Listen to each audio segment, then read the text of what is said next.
ऐसी इच्छा हो रही है कि इस रामपुर छितौनी की कथा को कथा शब्द से ही शुरू करते हैं। हाँ, हमने कथा खूब सुनी।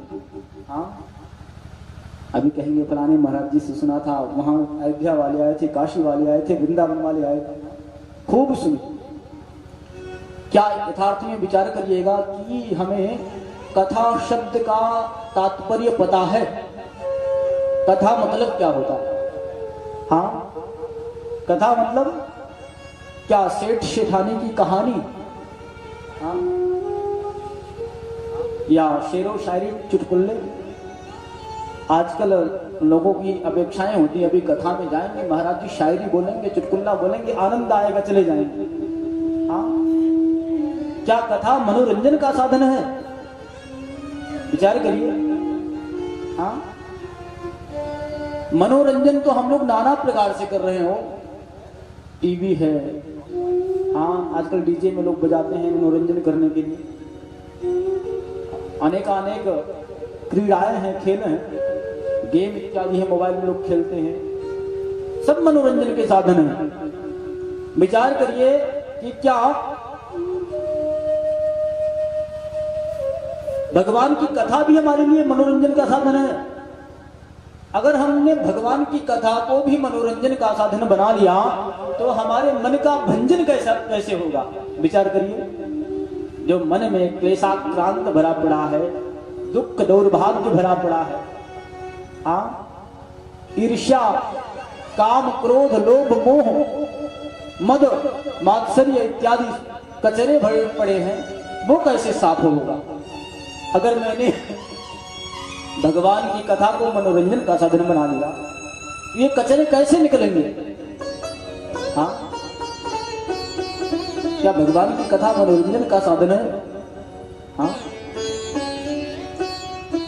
तुलसीदास ने कहा, राम कथा कलि कलुष विभंजनी।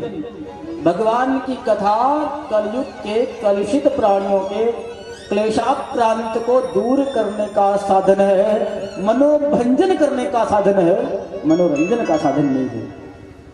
हाँ, तो कथा मतलब, हाँ, विचार करिए, इसमें किसी को क्या पता है? कथा एक शुद्ध विशुद्ध संस्कृत शब्द है। हाँ, कथा एक शुद्ध विशुद्ध संस्कृत शब्द है। कथा मतलब,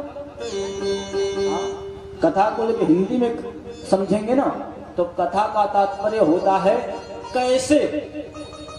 हाँ, कैसे प्रश्न है ना, प्रश्न ही कथा है। किसी ने पूछा, किसी ने कहा, कैसे, एक प्रश्न है, मन में आता है कि कैसे उस अजन्मा का जन्म होता है, जिसके संकल्प मात्र से सृष्टि की उत्पत्ति हो सकती है। क्या उसके संकल्प से शत्रुओं का विनाश नहीं हो सकता है? राक्षसों का संहार नहीं हो सकता है?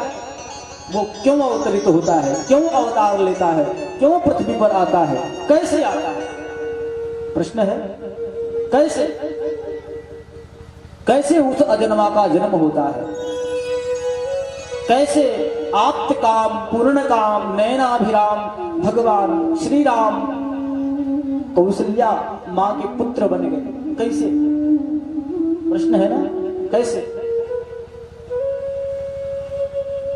कैसे नंद नंदन, ब्रजेंद्र नंदन, यदुकुल नंदन श्री कृष्णचंद्र प्रभु देवकी मां के पुत्र बन गए? कैसे वही कृष्ण मां यशोदा के पुत्र बन गए? कृष्ण एक, दो माताओं के संतान, कैसे? हाँ, कैसे सबरी अहिल्या सदन कसाई के बन गए? और कैसे हम उनको, कैसे उस ठाकुर को हम अपना बना लें?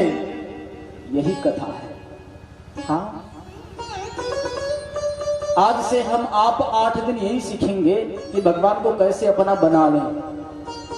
भगवान बनने के लिए तैयार पड़ा है, लेकिन कोई बनाने वाला नहीं है। हाँ, सबकी मन में इच्छाएं होती है कि क्या भगवान को किसी ने देखा? हाँ, आता है ना मन में प्रश्न कि भगवान को किसने देखा? अच्छा, एक बात बताइए, इतने लोग बैठे हैं, सच बताइएगा, कि क्या कभी आपने यथार्थ में भगवान को बुलाया घर पे अपने? हाँ, सबको निमंत्रण देते हैं निमंत्रण, कोई भी हमारे यहाँ कार्यक्रम होता है सबको बुलाते हैं। विचार करिए, क्या हमने ठाकुर को कभी बुलाया? हाँ, अब विचार करिए कि ठाकुर हमारा इतना सहज बन जाए कि बिना बुलाए वो आ जाए। हम बुलाना भी नहीं चाहते, निमंत्रण भी नहीं देना चाहते, कहते क्या ठाकुर जी को किसी ने देखा? हाँ, अरे कम से कम निमंत्रण तो देना पड़ेगा, ठाकुर को बुलाना पड़ेगा। यही हम सीखेंगे, कैसे बुलाए उसे, कैसे अपना बना ले। कथा का मतलब कैसे ठाकुर को अपना बना ले, यही हम आप सीखेंगे। हाँ, और ये कथा कौन सी कथा है? कथाएं तो बहुत हैं, 18 पुराण है। कौन सी कथा है? भागवत कथा है। हाँ, भागवत में कितने अक्षर हैं? भा, ग, व, त, 4 है ना? हाँ? भा का तात्पर्य